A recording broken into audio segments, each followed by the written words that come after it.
Hello and welcome to another teaching from 119 Ministries. Our ministry believes that the whole Bible is true and applicable to our lives today. If you'd like to learn more about what we believe and teach, please visit us at testeverything.net. If you enjoyed this video, please click the like button and subscribe to our channel by clicking the subscribe button below. We hope that you enjoy studying and testing the following teaching.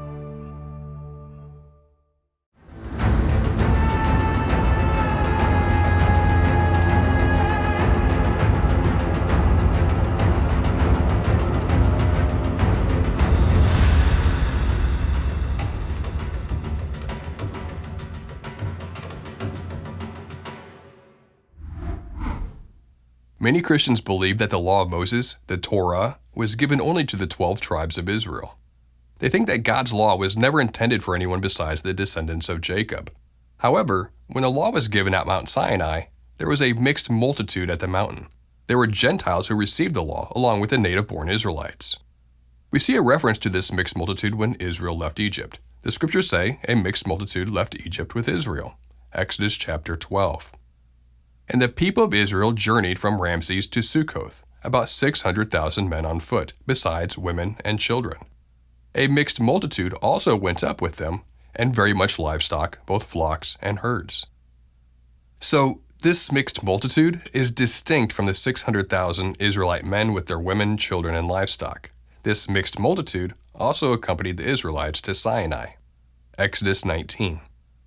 Now therefore, if you will indeed obey my voice and keep my covenant, you shall be my treasured possession among all peoples, for all the earth is mine.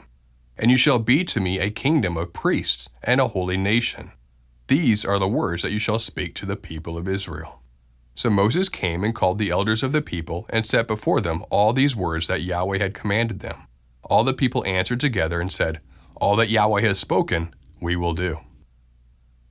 This mixed multitude was included among the all who said that they would do everything that Yahweh had spoken at the mountain. So, those who vowed to follow Yahweh's laws included not only ethnic descendants of Jacob, but also many others who were not ethnically descended from Jacob. In other words, Yahweh's laws are not the exclusive possession of any one ethnic group. They are for anyone who receives them. Anyone who says, "All that Yahweh has spoken, I will do," regardless of that person's ethnic background. As we continue reading, this point becomes even clearer. There are several examples in the Torah where we see that the same law that applies to the native Israelites also applies to the stranger or sojourner who worships Yahweh alongside them. Exodus chapter 12. There shall be one law for the native and for the stranger who sojourns among you. Leviticus 24. You shall have the same rule for the sojourner and for the native, for I am Yahweh your God. Numbers chapter 9.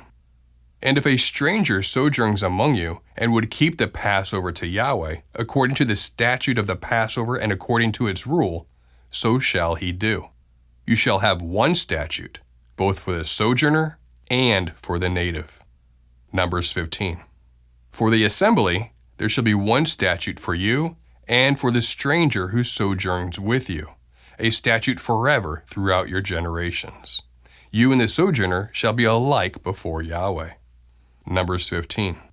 One law and one rule shall be for you and for the stranger who sojourns with you. Deuteronomy 31.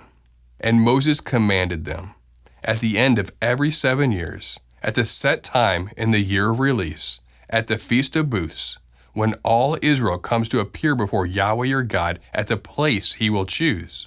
You shall read this law before all Israel in their hearing. Assemble the people, men, women, and little ones, and the sojourner within your towns, that they may hear and learn to fear Yahweh your God, and be careful to do all the words of this law. Despite the Torah's distinction between the native and the sojourner, both are fully expected to keep Yahweh's laws. Both are part of the congregation of Israel. In Ezekiel's prophecy of the future Messianic kingdom, the sojourner even shares in a land inheritance with the 12 tribes of Israel. In Yahweh's eyes, everyone who follows his ways is part of his people and shares in his blessings. At Sinai, everyone, whether Israelite or Gentile, entered into covenant with Yahweh. They had one law and one standard for everyone. The Gentiles were grafted into Israel and became fellow heirs of Yahweh's promises. Does this sound familiar? Paul uses this same metaphor in Romans. He says that Israel is an olive tree and that the Gentiles are branches grafted into that tree. Romans chapter 11. And even they, if they do not continue in their unbelief, will be grafted in, for God has the power to graft them in again. For if you were cut from what is by nature a wild olive tree and grafted, contrary to nature, into a cultivated olive tree, how much more will these, the natural branches, be grafted back into their own olive tree? Remember, the olive tree is metaphorically Israel, Jeremiah chapter 11. Yahweh once called you a green olive tree, beautiful with good fruit. But with a roar of great tempest he will set fire to it, and its branches will be consumed. Being grafted in and becoming part of the congregation of Israel is immensely important. Israel had 12 tribes, and every Israelite was a member of one of those tribes depending on who their parents were. You might wonder how Gentiles could fit into this tribal system, since they don't physically belong to any of the tribes. As we mentioned earlier, Ezekiel 40 through 48 describes the events that will take place during the 1,000-year reign of our Messiah. It describes a time when Yeshua returns and the first resurrection takes place. We are then all gathered together and brought into the land as we were promised long ago. The land that becomes Israel is massively larger than the land called Israel today. The land is divided up and given to you according to what tribe you fall into. The details are given to us by the prophet Ezekiel.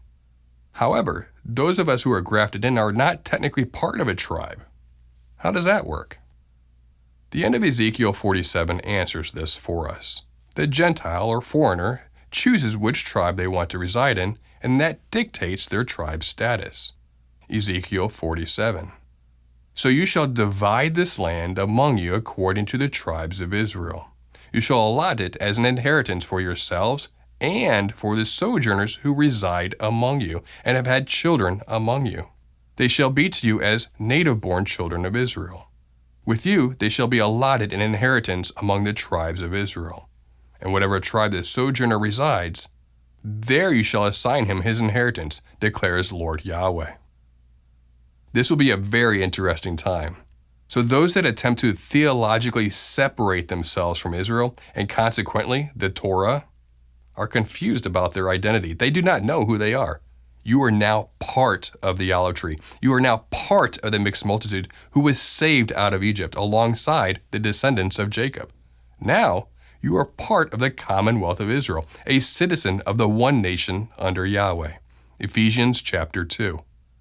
Therefore, remember that at one time, you Gentiles in the flesh, called the uncircumcision by what is called the circumcision, which is made in the flesh by hands, remember that you were at that time separated from Christ, alienated from the Commonwealth of Israel, and strangers to the covenants of promise, having no hope and without God in the world. But now, in Messiah Yeshua, you who once were far off have been brought near by the blood of Christ. If you would like to know the larger purpose of Israel, we would recommend the teachings The Lost Sheep and Is the Torah for Gentiles too. We hope that this teaching has blessed you, and remember, continue to test everything. Shalom.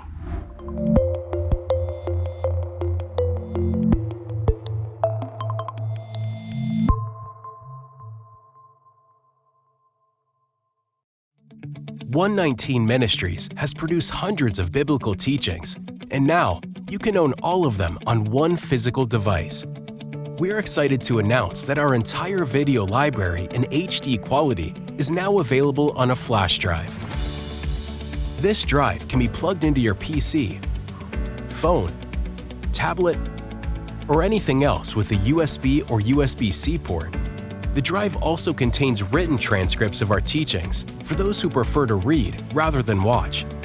Of course, we still offer all of our material for free at testeverything.net, but having a physical copy will allow you to watch our videos anywhere and anytime without the need for an internet connection. Having a physical copy will also ensure that our teachings are available if we are ever removed from video websites, which is a danger that ministries around the world are facing more and more. We want to continue to reach as many people as possible. Now, you might be asking, but what about all the new teachings released every week?